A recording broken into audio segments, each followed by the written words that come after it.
événements sous le coup du partage et de l'échange. L'enjeu de cette journée, c'est de se dire comment on va massifier la transition écologique. C'est 120 000 logements sociaux qu'il nous faut rénover dans les prochaines années.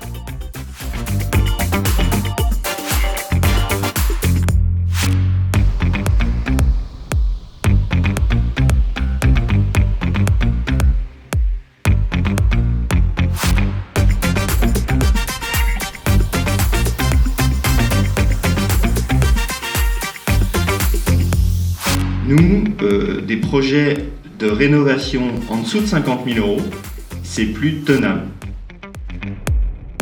On n'est pas au rendez-vous de la massification au prix auquel on sort nos opérations. C'est très clairement un frein pour nous.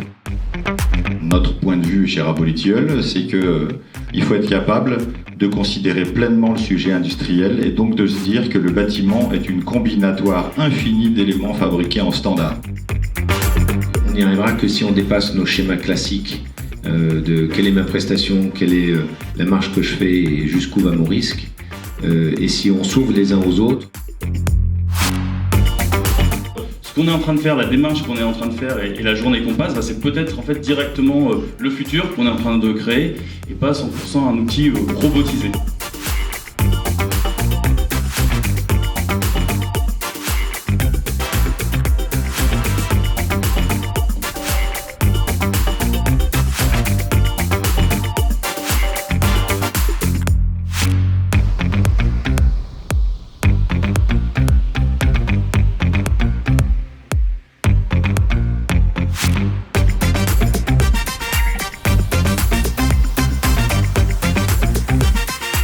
Je pense qu'aujourd'hui, il faut vraiment travailler d'une façon collaborative, mais qu'on parte du prix. Qu'est-ce qu'on arrive à mettre dans ce prix ?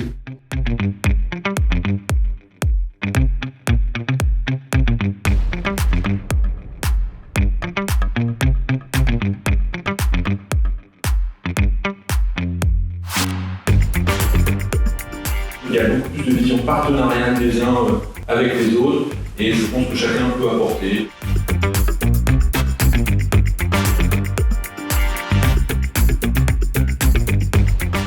On apprenne le métier en imaginant que ce soit de la préfabrication aussi.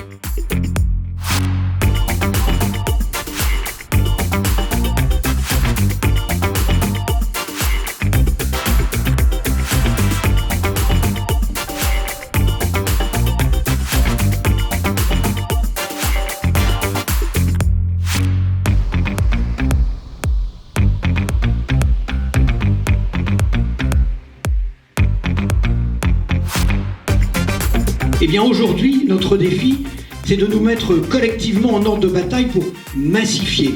Et cette massification, elle passe obligatoirement par une industrialisation et donc par la construction hors site. Aujourd'hui, le gros œuvre d'un bâtiment, c'est 30-35%. Tout le reste, c'est des lots techniques et architecturaux complexes. Et en fait, on essaie de faire les bâtiments complexes d'aujourd'hui avec les méthodes qui marchaient quand les bâtiments étaient simples. Donc la construction hors site, c'est pas une question d'architecture, c'est une méthode, c'est un process, et on peut faire exactement les mêmes bâtiments qu'on fait aujourd'hui. Le fait de fabriquer en usine va nous apporter beaucoup de sécurité. Sécurité sur les coûts, sécurité sur les délais, sur les réserves à la livraison. On va avoir une bien plus grande maîtrise des choses. Un processus qui lui soit plus rationnel, standardisé, ça c'est possible et c'est souhaitable. Le poids carbone, la proximité, ce sont des choses importantes et là-dessus les biosourcés ont un rôle assez fondamental à jouer. Dans cette notion d'imaginaire, parce qu'on voit bien qu'il faut faire bouger les lignes. Il y a un moment, est-ce qu'il ne faudrait pas qu'on lance sur ce bout de territoire une expo réno? Et pourquoi l'île et Hauts-de-France ne serait pas la première territoire à faire cette exposition réno universelle et ouvrir la voie? Et je pense tout particulièrement au CD2E qui, jour après jour, conforte à la fois son expertise, sa légitimité pour devenir le cluster de la rénovation de l'habitat dans les Hauts-de-France et du pilotage du hors-site.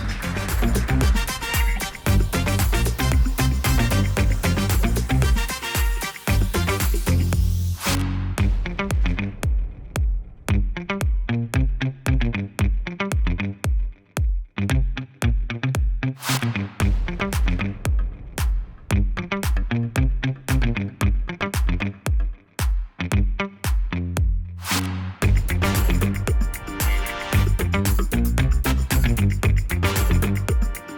constat finalement qu'il y a une envie de beaucoup d'acteurs d'avancer sur ce sujet. Donc ça met la barre assez haute en termes de challenge sur ce qu'il faut mettre en place au niveau régional pour faire avancer le sujet du hors-site. Alors j'ai été ravi d'être dans les Hauts-de-France aujourd'hui. Je suis très optimiste et je pense que le train est parti. Il y a beaucoup de choses à faire pour transformer tous les bâtiments français et dans cette région on n'a pas peur d'industrialiser. On aime bien travailler ensemble, on aime bien boire un coup à la fin. Il y a beaucoup d'espoir donc allons-y.